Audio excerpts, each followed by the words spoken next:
Okay, so today we started pruning these bushes at my brother's rental house.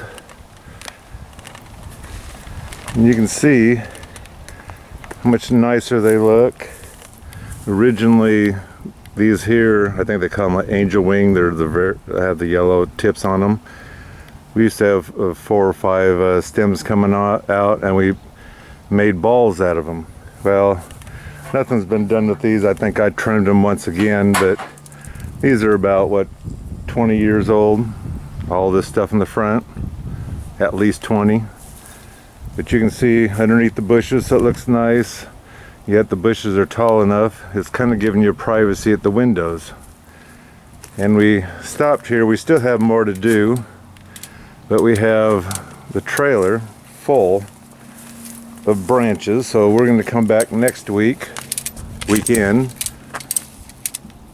and cut some more. We won't have as much, but we're going to go ahead and probably rake all this down, get all the pine needles out of there so you don't have all the spider mites that these bushes were starting to get.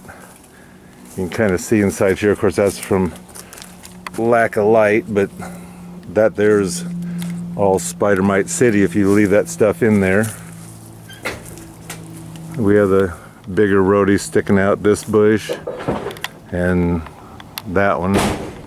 And of course, on your rhododendrons, if you can reach them, you should pick these seed pods out, because they say it makes a plant not put all this energy into the seeds and will bloom better next year.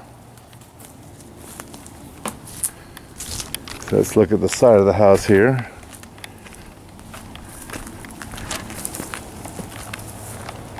See, we got a nice clear shot through there until you hit that gate down there that's sitting open with the weeds up against it. But trying to keep the curb appeal.